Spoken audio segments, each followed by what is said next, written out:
ஆண்டவராகிய இயேசு கிறிஸ்துவின் நாமத்தில் காலை வாழ்த்துக்கள். இன்றைய மன்னா, உம்மை நம்புகிறவர்களை அவர்களுக்கு விரோதமாய் எழும்புகிறவர்களினின்று உமது வலது கரத்தினால் தப்புவித்து இரட்சிக்கிறவரே, உம்முடைய அதிசயமான கிருபையை விளங்க பண்ணும். சங்கீதம் 17:7. சங்கீதக்காரனாகிய தாவீது இந்த வார்த்தையை எழுதுகிறார்.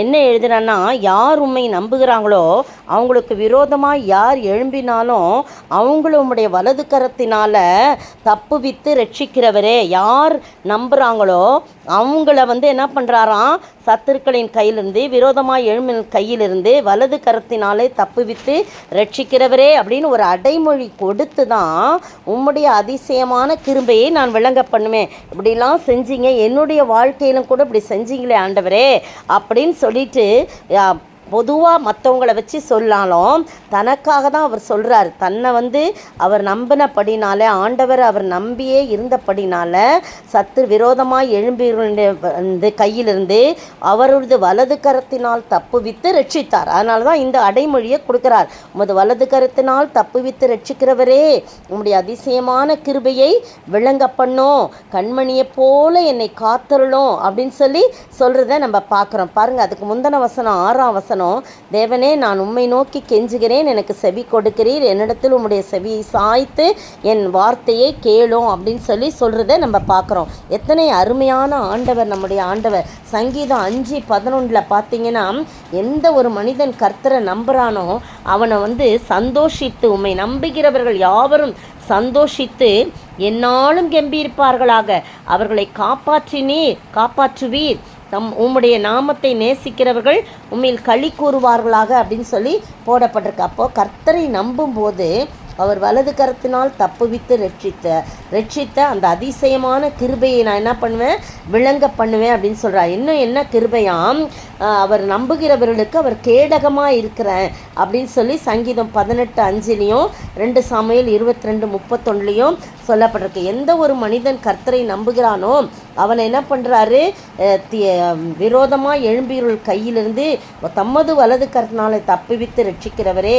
அந்த ரட்சிப்பை குறித்து, அந்த விடுதலை குறித்து நான் அந்த அதிசயமான கிருபையை நான் மற்றவர்களுக்கு முன்பாக விளங்க பண்ணுவேன் அப்படின்னு சொல்கிறார். பாருங்கள், பர்வதங்கள் எருசலேமை சுற்றி இருக்குமா போலவும் கர்த்தரை நம்புவர்களை சுற்றி என்ன பண்ணுறாரு, ஆண்டவர் இருக்கிறார் என்று சங்கீதம் 125 கர்த்தரை நம்புகிறவர்கள் என்றென்றைக்கும் அசையாமல் நிலைத்திருக்கும் சீயோன் பர்வத்தை போல இருப்பாங்க அப்படின்னு பர்வதங்கள் எருசலேமை சுற்றிலும் இருக்குமா போல கர்த்தர் இது முதல் என்றென்றைக்கும் நம்முடைய ஜனத்தை சுற்றிலும் இருக்கிறார். எந்த ஜனத்தை? தம்மை நம்புகிற ஜனத்தை சுற்றிலும் இருக்கிறார் என்று போடப்பட்டிருக்குது. இந்த அருமையான வேளையில் நீங்களும் நானும் ஆண்டவருடைய சமூகத்தில், ஆண்டவரே, நான் உண்மையே நம்பி இருக்கிறப்பா, நீர் உமது வலது கரத்தினால் என்னை தப்புவித்து ரட்சிக்கிறீர், எனவே நான் உம்முடைய அதிசயமான கிருபையை நான் விளங்க பண்ணுவேன், எல்லாட்டையும் நான் போய் சொல்லுவேன் ஆண்டவரே. என்னுடைய வாழ்க்கையில் கூட ஆண்டவரை நம்பினபடினால எத்தனையோ அதிசயமான காரியத்தை செய்தார். எனவே எந்த ஒரு கூட்டத்துக்கு போனாலும்,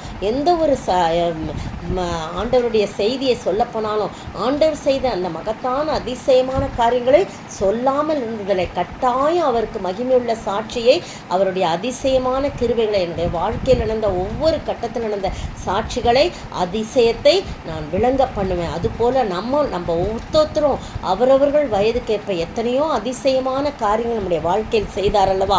இந்த 10 மாதத்துக்குள் கொண்டு நிறுத்தி வைத்திருக்கார் அல்லவா. அவருடைய அதிசயமான கிருபைகளை நாம் செய்கைகளை எண்ணி அவரை பிரஸ்தாவப்படுத்த ஆண்டவர் தாமே கிருபை செய்வாராக. ஆமேன். இயேசுவை நம்பினோர் மாண்டதில்லை, என்னென்ன துன்பங்கள் நேரிட்டாலும் சிங்கத்தின் வாயினின்றும் ரட்சிப்பார், பங்கம் வராதென்னை ஆதரிப்பார். ஸ்தோத்தரிக்கிற ஆண்டவரே, துதிக்கிற ராஜா, கர்த்தாவே, உம்மை நம்பினோர் ஒருபோதும் ஆண்டதில்லை, வெட்கப்பட்டு போவதில்லை. நீர் ஆண்டவரே உம்முடைய வலது கரத்தினாலே கர்த்தாவே தப்புவித்து ரட்சிக்கிறவராய் இருக்கிறீர். உம்மை நம்பி இருக்கிறவர்களை அதை நாங்கள் அந்த அதிசயமான காரியத்தை நாங்கள் எப்பொழுதும் எல்லாருக்கும் முன்பாக விளங்க பண்ண நீர் கிருபை செய்ய வேண்டும் என்று கர்த்தரும் மீட்பரும் ராஜாவுமாகிய இயேசு கிறிஸ்துவின் விலையேற பெற்ற நாமத்தில் ஜெபிக்கிறேன் பிதாவே, ஆமேன். நேற்றைய பதில், அவர்கள் அவருக்கு செவி கொடாமற் போனபடியால் என் தேவன் அவர்களை வெறுத்து விடுவார். ஓசியா 9:17 முன்பகுதி. இன்றைய கேள்வி: யார் நன்றாய் பழக்கப்பட்டு எதற்கு விரும்புகிற எதைப் போல இருக்கிறான்? யார் நன்றாய் பழக்கப்பட்டு எதற்கு விரும்புகிற எதுவாய் இருக்கிறான்?